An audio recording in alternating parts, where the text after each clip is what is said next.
What's going on, everybody, and welcome to the other side of the Firewall podcast, where we talk about the latest and greatest of cybersecurity news, as well as we highlight those movers and shakers and glass ceiling breakers, those people of color who've made it to the other side of the proverbial firewall. My name is Ryan Williams. As always, I'm joined by Shannon Tynes. What's up? What's up? What's going on? And Levon, unfortunately, couldn't make it this week, but he should be back next week. We've been gone for a week. Is it a week or 2 weeks? I think we've been gone for a week. I think it's 2 weeks. It's been 2 weeks? I think it's 2 weeks, yeah. It's been a little while. But definitely start to tune back in. Our topics are Monday and Tuesday. We have a Wednesday weekly discussion. No Ask Assist P this Thursday, but I'm trying to get one in for next week or maybe the week after. Where I'll be talking to a self-proclaimed script kiddie who does pen testing. So ask him some questions. And then Friday, of course, we talk about everything else, movies, games, books, all that stuff. So we have a lot to cover on this Friday since we're gone for so long, right? But without further ado, I give it to Shannon. All right, everybody. This one actually hits a little close to home, right? So it's from krdo.com, and it's written by Jordan Good, and it's called Colorado Springs Utilities Experiences Data Breach, Customer Data Compromise. So I do actually reside near Colorado Springs. I'm not served by this utility company, but what ended up happening was they had a security breach back in June, actually, June 15th, 2022, and they were letting all their customers know about it, that hey, there was some information that was snatched. It included customer names, addresses, account numbers, and in most cases phone numbers and email addresses. And actually this was another vendor that serviced the Colorado Springs utilities, but it wasn't actually Colorado Springs utilities themselves. But yeah, they had a security breach, and everyone that was impacted by the breach is going to receive a letter in the mail, which it wouldn't be me, right? Because like I said, I wasn't serviced by them. But this is one of those things that we're seeing all the time now, right? Like, so these are rich targets when it comes to these utility companies, our oil companies, our meat manufacturers, and they're just reaching out to get these target rich companies that have all this sensitive information. Now, again, in this case, they did not get any of that sensitive information like credit card numbers or anything like that, social security numbers. They assure us that stuff was safe, right? But it could come out later that they're like, upon further investigation, you know what I mean?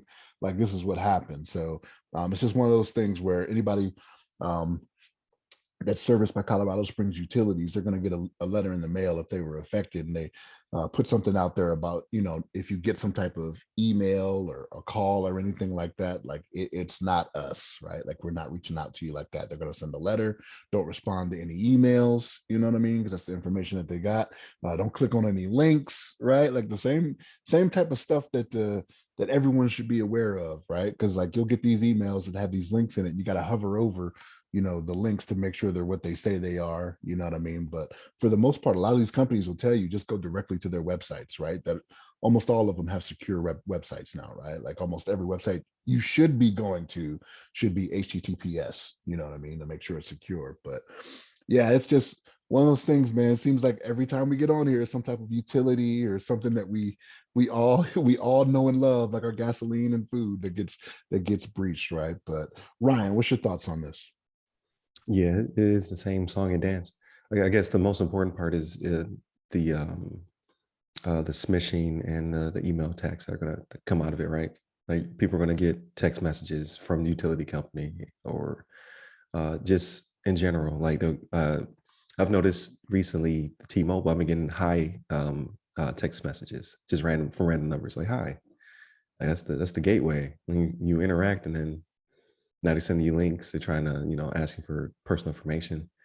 So it's got to be careful. Like, I feel bad for the older community, because then they're going to get phone calls and text messages, not even to say, hey, we're the utility company. It could be anything now. Like, they just have your information, so they can call you and say your warranty is expired, yada yada yada. So definitely be on the lookout for that. It's not always third parties, right? Sometimes it's the actual company that lose the information. So like, sometimes it's like, not to keep beating up T-Mobile, but T-Mobile proper, lose your information. But in this case, it was a third party, so probably see some lawsuits coming out of it. Probably they may lose a contract. Just really depends on how aggressive these attacks happen, how egregious data loss was, because they're not always truthful. Like they may have lost credit card numbers and addresses and stuff like that. It just like how do we first figure out what we lost, and then how do we tell the public that their stuff is gone? So You know, you it's bring definitely unfortunate. you, oh, my bad, man. You bring up a like when you bring up the elderly people, right, and how they'll more than likely to fall for it. That's a good point, right? So like, how do we reach out to them, right? And it's like, what's something that you usually see? And I hate for any of our viewers that do this. I'm sorry if you fall in this category and you're not old, but like, it's like, how do you reach out to the older people and kind of educate them to these things? And maybe it's a matter of advertising and like newspapers, you know what I mean? Like physical newspapers Right. people still take, maybe on the local news, right? Because they watch a lot of local news. Yeah, I Like, was gonna say, yeah, the local news, or even Fox and CNN, like the bigger companies, because I mean they sell them gold, right? Other yeah, stuff. like how do you reach out to them? Because that's a constant thing, right? Like you brought up a good point. Like they are the environment. They are the what am I trying to say? Like the customer base. You know what I mean? That Yeah, they try to go after. they're the softest target Yeah, there you out go. of So, everybody. yeah. So yeah, we got to find a way to do better by our elderly, man. We got to respect our elderly. So Right, right. So hopefully it's not as bad as we think it is.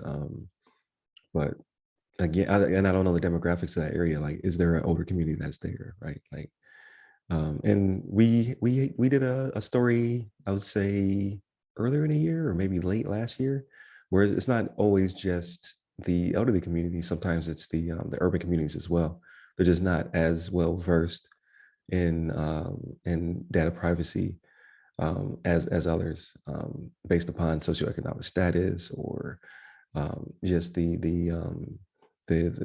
education they receive, things of that nature. Like they have technology that's not as tech savvy as some of their peers. So there's that as well.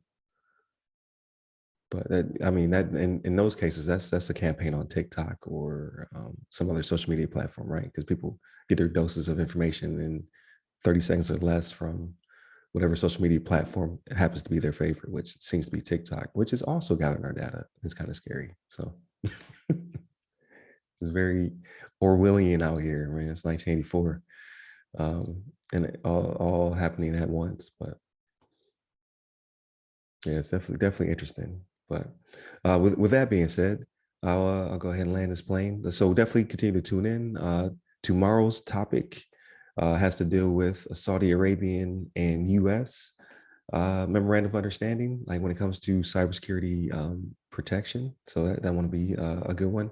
Wednesday, we will discuss a hacking group that actually performed a kinetic attack in Iran. So they actually set a fire uh, through cyberspace. So that's definitely interesting discussion that we'll have.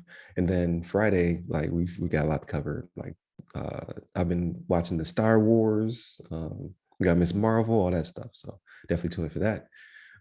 Hit up all of our social medias. They go by our name. And then like, share, subscribe.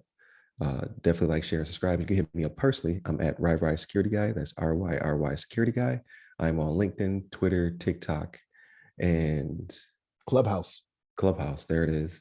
And then Levon Maynard is Levon Maynard on Twitter. So stay safe, stay secure.